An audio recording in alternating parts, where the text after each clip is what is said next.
Amendements identiques, le 147. Oui, Madame la députée. Merci Madame la Présidente, Madame la Ministre, Monsieur le Ministre, Monsieur le rapporteur général, chers collègues. Je défends l'amendement de mon collègue Meyer Habib qui n'a hélas pas pu être là ce matin. Voilà 6 années consécutives qu'il prend la parole pour dénoncer cette injustice fiscale qui n'a que trop duré. Les prélèvements sociaux, CSG, CRDS et autres sur les revenus du capital perçus en France par les non-résidents. Ces prélèvements sont parfaitement injustes. Comment comprendre qu'on fasse peser le financement de la sécurité sociale sur des contribuables qui n'en bénéficient pas? Dès février 2015, avec l'arrêt de Ruyter, la Cour de justice de l'Union européenne les a d'ailleurs déclarés contraires au droit européen. C'est vrai, l'an dernier, face aux risques contentieux, vous avez fait un premier pas et exonéré enfin une partie des non-résidents, ceux de l'espace économique européen et de Suisse. Dont acte. Il demeure, la loi de financement de la sécurité sociale pour 2019 exonère une partie de nos compatriotes non-résidents, mais une partie seulement, et en même temps laisse de côté tous les autres, soit au total près de 1 800 000 Français. Cela manque de cohérence. Cette fiscalité à 2 vitesses contredit le principe d'égalité devant la loi fiscale. À terme, elle pourrait exposer l'État à des sanctions. Le 15 octobre, en commission des affaires sociales, notre rapporteur général Olivier Véran a lui-même reconnu la difficulté et renvoyé la question en séance. Monsieur le ministre, Madame la ministre, chers collègues, j'en appelle à votre sens de l'équité fiscale, exonérant enfin des prélèvements sociaux sur les revenus du capital de tous les Français de l'étranger qui résident à Milan, Berlin, Buenos Aires ou Montréal. Merci, Madame la députée. Madame Genetet, le 743 que je vous suggère de présenter avec le 744, si vous voulez bien. Absolument, Madame la Présidente, merci beaucoup. Effectivement, c'est un amendement que j'appellerais, ce sont des amendements que j'appellerais des amendements marronniers, que notre rapporteur général connaît très bien, qui reviennent tous les ans depuis 2012. Ma collègue l'a expliqué, il s'agit donc de prélèvements sociaux sur certains types de revenus pour des contribuables non résidents qui payent des contributions qui ne leur donnent rien en retour.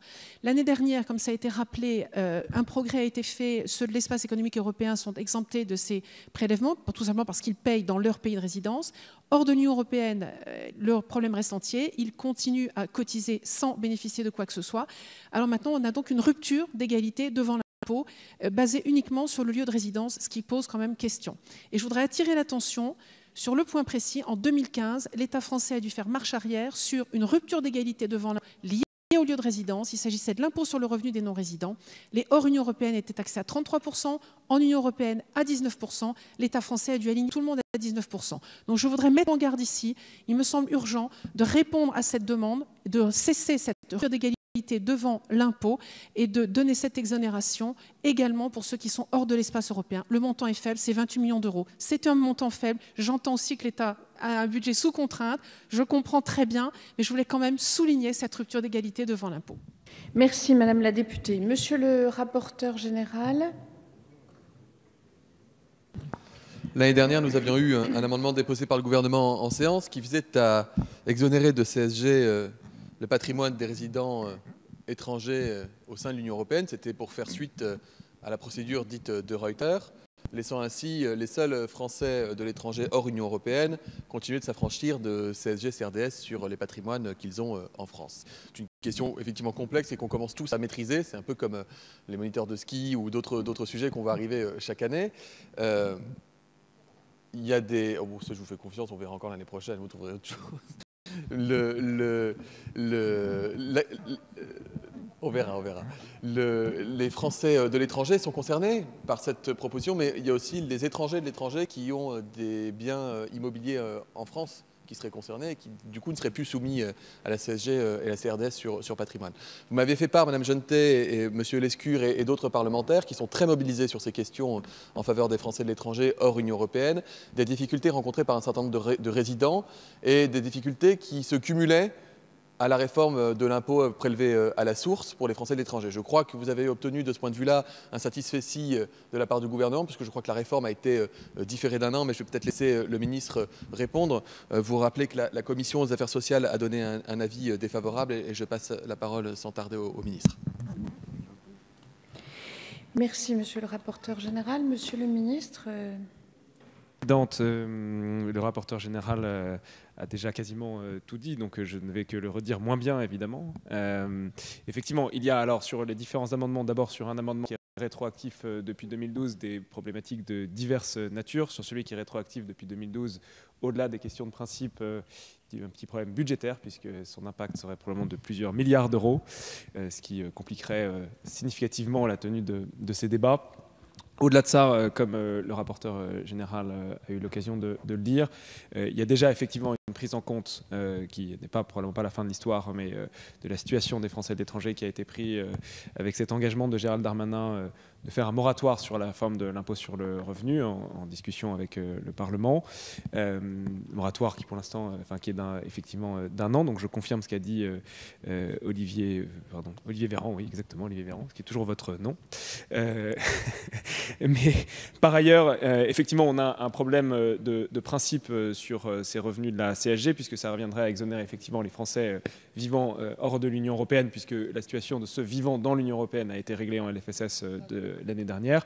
Mais ça reviendra également à exonérer de CSG une opération d'un investisseur étranger qui ferait une opération immobilière en France, un Qatari ou un Chinois, un autre, toute personne étrangère. Et donc il nous semble que ce n'est pas souhaitable que ces opérations soient exonérées de la CSG. Et donc c'est un avis également défavorable, en tout cas une demande de retrait de ma part.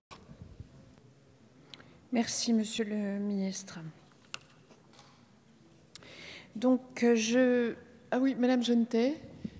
Merci Madame la Présidente. J'entends les arguments. Je voudrais juste souligner que mettre dans la balance des investisseurs étrangers et des Français qui simplement préparent leur retraite, ont un petit bien immobilier en France, viendront peut-être en France un jour et ne dépendront pas des minima sociaux. Il faut juste comprendre qu'il y a un souci d'attractivité derrière et que nos compatriotes iront peut-être chercher ailleurs à préparer leur retraite. C'est dommage de perdre des citoyens français. Je veux insister ici sur le fait qu'on a une rupture d'égalité devant l'impôt. Il faudra vraiment y réfléchir à ça. Ça posera quand même problème, je pense, un jour ou l'autre. Merci, Madame la députée. Je laisse cet amendement au vote, pardonnez-moi. Pardon ? Je ne retire pas mon amendement. Très bien. Donc, je vais mettre aux voix l'amendement 147 et 743 ayant reçu un avis défavorable de la commission du gouvernement. Qui est pour ? Qui est contre ? Ils ne sont pas adoptés. Je mets aux voix l'amendement... Ah non.